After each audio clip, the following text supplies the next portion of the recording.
জাতিসংঘের সরকার উন্নয়ন সূচকে এবছর 11 ধাপ এবং পার্টিসিপেশন সূচকে 5 ধাপ উন্নতি ঘটেছে বাংলাদেশের।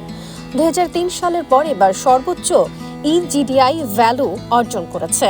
জাতিসংঘের গভর্নমেন্ট সার্ভে 2024 অনুযায়ী এবছর 193টি দেশের মধ্যে বাংলাদেশ এখন 100তম। গত বছর ছিল 111তম। 2020 সালের প্রতিবেদনে এই সূচকে বাংলাদেশের অবস্থান ছিল 119তম।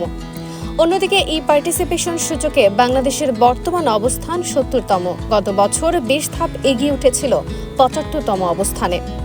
সম্প্রতি নিউ ইয়র্কে জাতিসংঘের সদর দফতরে প্রকাশিত ত্রয়োদশ এই জরিপে গভর্নমেন্ট ডেভেলপমেন্ট ইন্ডেক্স বা জিডিআই এ বাংলাদেশ 0.6570 স্কোর নিয়ে 193টি দেশের মধ্যে 100তম স্থানে রয়েছে। আগে স্কোর ছিল 0.5630। একইভাবে এই বছরের 0.6164 স্কোর নিয়ে পার্টিসিপেশন বা ইপিআইতে 70তম স্থান অর্জন করেছে। ইপিআইতে বাংলাদেশ সর্বশেষ 0.5227 স্কোর নিয়ে 75 এবং এর আগের বছর 0.5714 স্কোর নিয়ে 95তম স্থানে ছিল। অনলাইনে সেবা প্রদান, আইন ও পলিসি কাঠামো, পার্টিসিপেশনের অবস্থার পাশাপাশি টেলিযোগাযোগ অবকাঠামো এবং হিউম্যান ক্যাপিটালকে মূল্যায়নের ভিত্তিতে এই জরিপ সম্পন্ন হয়েছে। সকল সদস্য রাষ্ট্রের সরকার উন্নয়ন মূল্যায়নকে বিভিন্ন প্রকাশনা এবং অনলাইন ভিত্তিক বিভিন্ন সেবার তথ্য উপাত্ত বিশ্লেষণের ভিত্তিতে তৈরি হয়েছে এই জরিপ।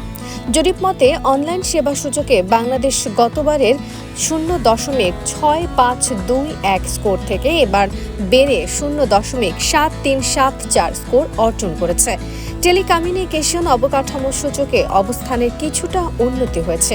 আগে 0.4469 স্কোর থেকে এবারের স্কোর বেড়ে দাঁড়িয়েছে 0.6501।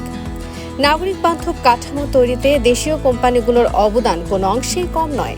আমাদের এই বিষয়গুলো হাইলাইট করা উচিত।